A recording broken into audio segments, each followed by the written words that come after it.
ಸಾರಿ. ಇಲ್ಲ, ನಾನೇ ನೋಡಲಿಲ್ಲ. ಕಾಫಿ. ಯಾರಿಗೆ? ನಿಂಗೆ. ನೀನು ಯಾಕೆ ತಂದೆ? ಅಮ್ಮಮ್ಮ ಕೊಡ್ತಾರಲ್ವಾ? ನಾನು ಕೊಟ್ಟರು ಕಾಫಿ ಟೇಸ್ಟ್ ಹಾಗೇ ಇರುತ್ತೆ. ನೀನು ಕುಡಿದ್ಯಾ? ಇಲ್ಲ.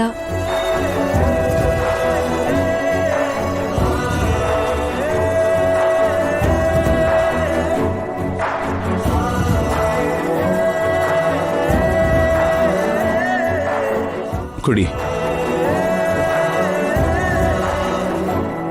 ನೀವು ಕಪ್ಪಲ್ಲಿ ಕುಡೀರಿ, ನಾನು ಸಾಸರಲ್ಲಿ ಕುಡಿತೀನಿ.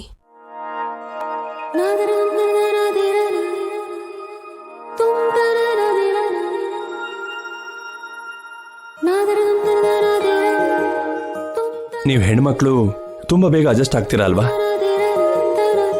ಐ ಮೀನ್, ಅರ್ಥ ಮಾಡ್ಕೋತೀರಾ ಅಲ್ವಾ? ಹೌದು, ದಿವ್ಯಾ ಅಣ್ಣನ ತುಂಬಾ ಬೇಗ ಅರ್ಥ ಮಾಡ್ಕೊಂಡಿದ್ದಾಳೆ. ನಾನು ಹೇಳ್ತಿರೋದು ನಿನ್ ಬಗ್ಗೆ. ನಮ್ಮ ಮಧ್ಯ ಅಪಾರ್ಥನೇ ಇಲ್ಲ ಅಂದಮೇಲೆ ಹೊಸದಾಗಿ ಅರ್ಥ ಮಾಡ್ಕೊಳ್ಳೋದಕ್ಕೆ ಇನ್ನೇನಿದೆ ಅಭಿ? ನಿನ್ ಪ್ಲೇಸ್ನಲ್ಲಿ ಬೇರೆ ಹುಡುಗಿ ಇದ್ದಿದ್ರೆ ಹೀಗಿರ್ತಿರ್ಲಿಲ್ವೇನೋ? ಯಾರೇ ಇದ್ದಿದ್ರು ಹೀಗೆ ಇರ್ತಿದ್ರು, ಬಿಕಾಸ್ ಆಫ್ ಯು. ನಿನ್ನ ಹತ್ರದಿಂದ ನೋಡಿದವ್ರು ಯಾರು ನಿನ್ನ ದೂರ ಇಡೋದಿಲ್ಲ ಅಭಿ.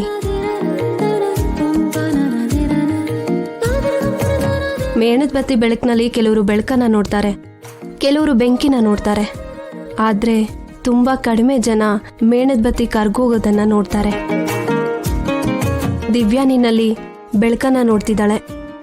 ನಮ್ಮ ಅಣ್ಣ ಬದಲಾಗೋದನ್ನ ನೋಡ್ತಿದ್ದೀನಿ. ನಾನು ನೀನು ಕರ್ಗೋದನ್ನ ನೋಡ್ತಿದ್ದೀನಿ.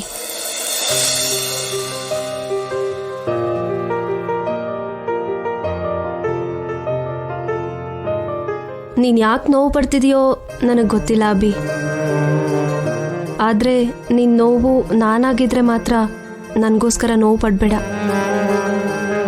ನೀನು ಸಂತೋಷವಾಗಿದ್ರೆ ನೋಡಬೇಕು ಅಂದ್ಕೊಂಡಿರ್ತೀನಿ ಹೊರತು ನಿನಗೆ ನೋವು ಕೊಟ್ಟು ನಿನ್ನ ಕಣ್ಣೀರನ್ನು ನೋಡೋಕ್ಕಾಗಲ್ಲ.